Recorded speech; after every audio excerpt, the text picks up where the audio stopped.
Oh, I thought we were done. God damn it and god damn you. WrestleMania 33 is in the history books, and it was quite the roller coaster. Did you get it? Because it was a theme park. Because the whole thing was a theme park. Because that hashtag ultimate thrill ride. The Hardys returned. Professor Hebes von Jeebies had his final WWE match, and Bork Losler ate the Geldborg. I have a love-hate relationship with this Mania. I love it because it was a really good event with numerous memorable moments, but I hate it because I'm now legally required to say I'm Plumpy from WhatCulture.com, and here are 10 fascinating facts about WrestleMania 33. Number 10, McMahon decreed that the venue be called by its old name. It is the worst when arenas get renamed by companies. New Orleans Superdome is now the Mercedes-Benz Superdome. Chicago's historic Rosemont Horizon later became the All-State Arena for the insurance company. And the worst, the nadir, the total gutter water, the Smoothie King Center. The 2014 Hall of Fame took place in the Smoothie King Center. That's humiliating. It's just a soul-sucking move, and this year's WrestleMania venue wasn't immune. WrestleMania 33 was set to emanate from the Camping World Stadium, but there was one person who thought,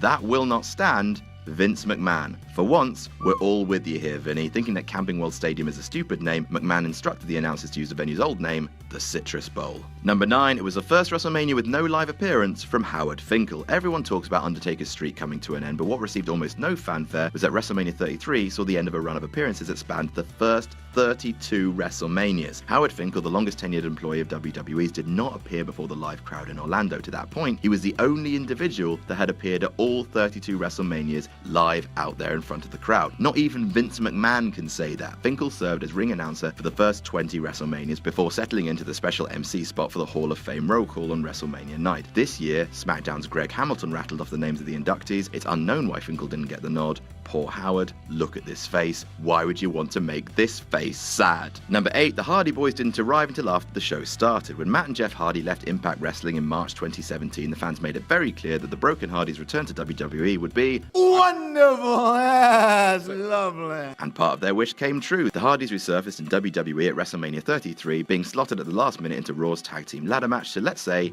a generous reaction. Less than 24 hours earlier, the brothers performed in a ladder match for Ring of Honor with WCPW homegrown talent, the Young Bucks, and did everything to throw fans off their trail. Jeff said in an interview that they hadn't done any physicals for a WWE return. They were still at their hotel after WrestleMania had started, telling some people they were exhausted and going to their room to rest. According to the Wrestling Observer, they then snuck out and scurried over to the stadium, the little rascals. Number 7, Jeff Hardy's first WrestleMania victory. Hallelujah! Jeff finally picked up a win. He is now 1-5. God bless us, everyone. Also, supplemental fact, for the first time since WrestleMania X7, tag team belts changed hands on WrestleMania's main card. The match was Jeff Hardy's 6th, and previously he'd lost the Triangle Ladder match at Mania 2000, the TLC 2 match at WrestleMania X7, followed by a 4-way tag at WrestleMania 18. He failed to win Money in the Bank at WrestleMania 23, and then Matt deleted his brother in an Extreme Rules match at WrestleMania 25. Better late than never, Jeff. Number 6, John Cena became only the second man to win 10 WrestleMania matches. On March 17th, 2002, The Undertaker brought his WrestleMania streak into double digits, defeating Ric Flair to reach 10-0. He was the first man in WrestleMania history to notch a 10th victory, and it would take another 15 years for someone else to do the same. And his name is John Cena, etc. That whole meme. Cena was 9-3 going into WrestleMania, and sure enough, dropped the Miz and Maurice to reach the big 1-0. Then he dropped to his knee, asked Nikki to marry him, and blah blah blah feelings. As an interesting side note, Triple H also had 9 wins at WrestleMania going into Orlando, but wound up making history of a different sort. Number 5, Triple H has the most losses in WrestleMania history. Going into Mania 33, Triple H was tied with long-term clickmate Shawn Michaels in the WrestleMania loss column, each sitting pretty at 11. And if you count failure to win a Battle Royal as a loss, and I sure do, Big Show also had 11 WrestleMania main show losses to his name. The Game, however, surpassed both of those men with the loss to Seth Rollins. Helmsley fell to 9-12 at WrestleMania, which is a surprising record for a wrestler with a reputation of going over the others when he shouldn't have. Sting, Booker T, countless others depending on who you ask. Despite that rep, in consecutive years, Helmsley has put over 2 Shield alumni cleanly, with even wife Stephanie taking a respectable bump in the process. Number 4, Goldberg wrestled less than 10 minutes overall in his last WWE run. From the time he returned to the WWE scene in October 2016 to the post-Mania crowd cheering as he said goodbye, Goldberg's second WWE tenure was an odd one. He wrestled 4 matches, all of which were high profile, all in all adding up to 9 minutes and 54 seconds. The Universal Championship loss to the Bork ran a scant 4 minutes 45, and it was lovely. Add into that his Survivor Series win over Lesnar at the now famous 1 minute and 26 seconds, his time spent in the Royal Rumble match 3 minutes 21, and the 22-second Championship victory over Kevin Owens, and you still fall short of an Olympic basketball quarter. Not a bad way to make a living. Number 3, the WWE Championship match was the first with 2 third-generation wrestlers. In all, 8 third-generation wrestlers have taken part in a WrestleMania match. The Rock, Chavo Guerrero, Natalya, Ted DiBiase, Curtis Axel, Bo Dallas, Bray Wyatt, and Randy Orton. Despite that sizable list, Bray Wyatt's WWE Championship defense against Orton marks the first time 2 such wrestlers faced off one-on-one. Wyatt is the son of Mike Rotunda and grandson of Blackjack Mulligan, whilst Orton's heritage includes father Cowboy Bob Orton and grandfather Bob Sr. It was also the first match of any sort to include a PowerPoint projection of writhing insects on the canvas.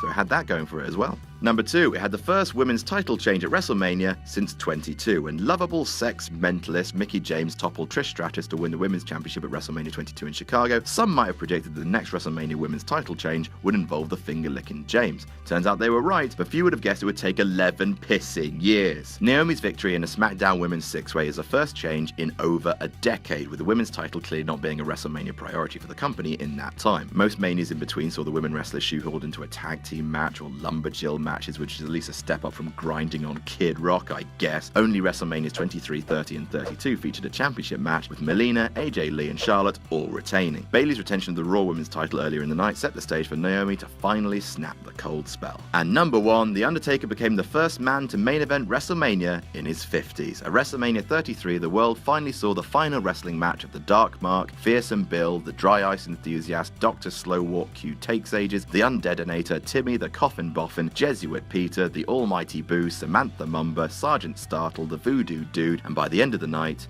Mark Calloway. Taker's match with Roman Reigns was a bit clunky, but no one will remember that. The post-match symbolism will go down as one of the most significant Mania moments in history. Also, in working the match, Undertaker became the oldest WrestleMania main eventer ever, breaking a 1-year record set by Triple H, who was 46 when he lost to Roman Reigns the year before. Other previous 40-plus-year-olds to close out Mania include Andre the Giant, Sergeant Slaughter, Shawn Michaels, The Rock, and Batista. Undertaker did it 3 times, 24, 26, and finally, his last ever match before descending to the misty depths at WrestleMania 33. And that's our list. Did we miss any out? Tell us about it in the comments. Don't forget to like, share, and subscribe. You can follow me on Twitter here. I'm Adam from WhatCulture.com, and I'll see you soon.